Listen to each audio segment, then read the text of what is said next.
मध्य प्रदेश के मुख्यमंत्री जो जनादेश मिला था वो शिवराज जी के नाम पे मिला था और चूंकि लोकतंत्र की हत्या करने में नरेंद्र मोदी जी को महारत हासिल है, जो हम दो हमारे दो और रंगा बिल्ला की भावना देश में पनपती जा रही है, यानी डिक्टेटरशिप का दूसरा पर्याय बन गया।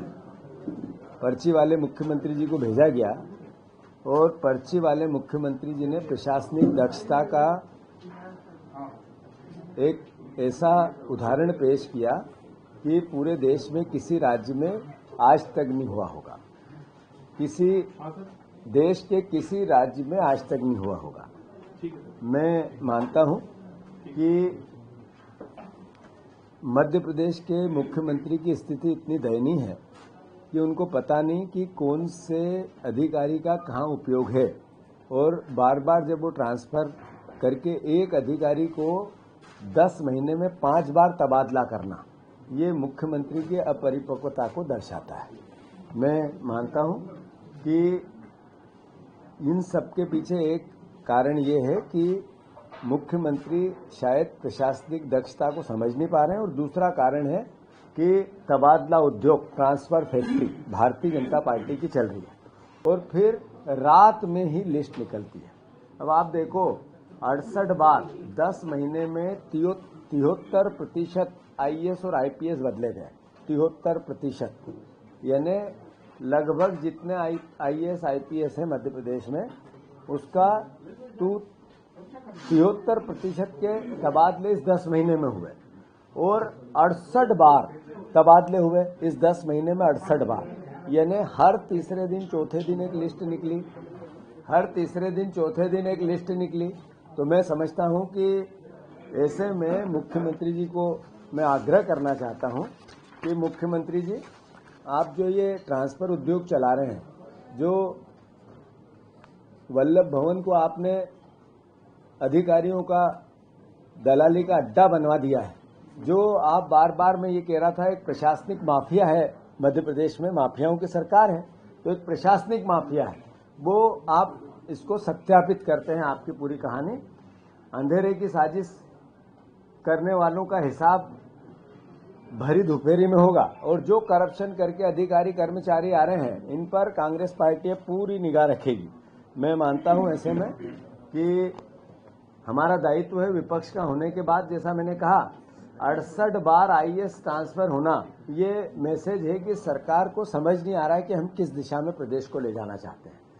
मैं कई जिले के कलेक्टर, 21 जिले ऐसे हैं जहां पिछले साल दिसंबर सरकार बनने के बाद कलेक्टर नहीं बदले गए, पर लगातार उन पर सुई लटकती रही। आज बदलेंगे, कल बदलेंगे, परसों बदलेंगे, नरसों बदलेंगे, और दलाल लगे हुए हैं कि उनसे माल कैसे इकट्ठा हो।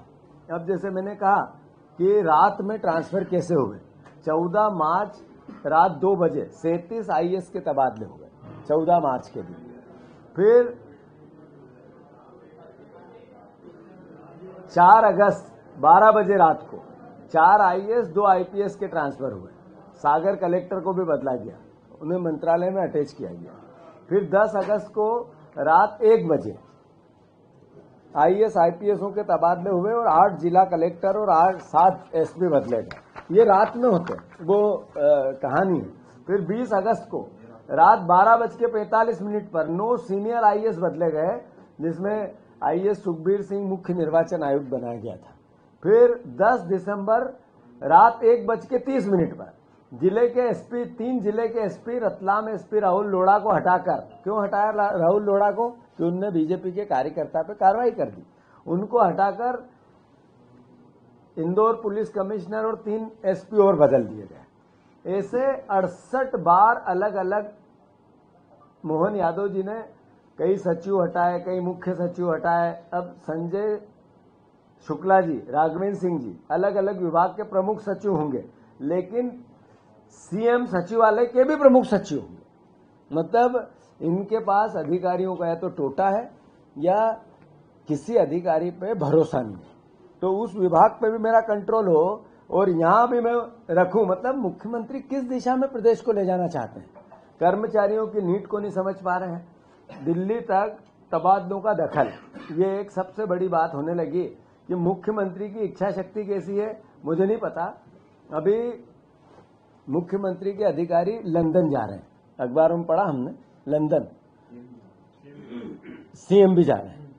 तो ये जो अब उनको किसी ने समझाया शायद मुख्यमंत्री को कि ये जो आप जगह जगह छोटी छोटी इन्वेस्टर मीट के तरह के छोटे छोटे इवेंट करते हैं, इसमें खर्चा कम होता है, इसमें बड़ा खर्चा करो, आपकी इमेज बनेगी। तो इमेज बनाने के लिए अब लंदन की ओर रुख किया है अधिकारियों के साथ। मुख्यमंत्री जी, ये प्रदेश आपको देख रहा है कि आप 100 करोड़ रुपए रोज कर्ज लेते हो, 100 करोड़ रुपए रोज। आप पहले मुख्यमंत्री हो देश में से जो किसी राज्य को 100 करोड़ रुपए रोज आप कर्जा दिलवाते हो। आपकी वित्त में इतनी अनियमितता है, करप्शन में आप, मैंने कहा माफियाओं की सरकार है। आपको केवल कर्ज देना और करप्शन करना आपकी नियति बन गई है। अब लंदन क्यों जा रहे हैं, क्या जा रहे हैं, कितने देशों की जा रहे हैं, कोई एजेंडा है क्या? नहीं, बस भड़ाक से खड़े हुए और लंदन चलो, अब मेरी इमेज वहां पे बनाएंगे। और वहां भी धार्मिक भाषण ही देंगे आप, वहां भी उज्जैन के प्राचीन काल और राम और लक्ष्मण की बात करेंगे। क्या इन्वेस्ट आया मध्य प्रदेश को? इतनी इन्वेस्टर मीट में कितने रोजगार मिले, कितने आपने संसाधन इन्वेस्टर लाके मध्य प्रदेश की आर्थिक स्थिति सुधरी, इस पे कोई मेमोरेंडम आपका कभी किसी को नहीं पता चलता है, केवल विज्ञापन पता चलता है। मैंने जैसा कहा कि 6,000 रुपये किसानों के कर्ज को किसानों के सोयाबीन के दाम को लेकर मध्य प्रदेश के किसान आंदोलित थे, उनके बेटे आंदोलित थे। भारतीय जनता पार्टी और हमारे प्रदेश के मुख्यमंत्री और देश के कृषि मंत्री शिवराज सिंह चौहान, ये तीनों हमारी मजाक उड़ाते थे, किसानों की अवहेलना करते थे। इन्होंने कहा हम 4890 रुपये एमएसपी देंगे। मैं पूछना चाहता हूं मुख्यमंत्री जी से कि आपने इतनी तारीख से खरीदेंगे, अब रजिस्ट्रेशन चालू होंगे, अलग अलग बयान दिए, सुर्खियां बटोरी थी। क्या कितना प्रोक्योरमेंट सोयाबीन का सरकार ने किया, सरकार बताएगी? कितनी सोयाबीन खरीदी गई, सरकार बताएगी? अब भी 3500 रुपये सोयाबीन बिक रही है, पर सरकार के केंद्रों पे सोयाबीन बेचने वाले नहीं आते क्योंकि आप पैसे नहीं दे सकते। आपकी साख गिर गई है, मध्य प्रदेश सरकार की साख गिर गई है। एक भी कितना प्रोक्योरमेंट हुआ, कितनी खरीदी गई सोयाबीन, सरकार बताए प्रदेश को। और दूसरी बात, देश के प्रधानमंत्री ने अभी चुनाव है महाराष्ट्र में, तो कहा मैं 6,000 रुपया सोयाबीन के दाम दूंगा, खरीदूंगा। तो ऐसा देश का कैसा प्रधानमंत्री है कि मध्य प्रदेश में आंदोलन था तो सब मौन थे क्योंकि चुनाव नहीं था। यहाँ का कृषि मंत्री गुमराह कर रहा था, इंपोर्ट ड्यूटी हमने घटा दी है पाम ऑयल पे।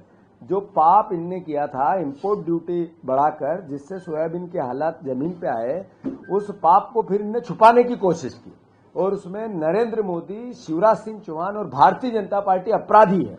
मैं मानता हूं कि जो पाम ऑयल पे इंपोर्ट ड्यूटी घटाई उसके बाद भी सोयाबीन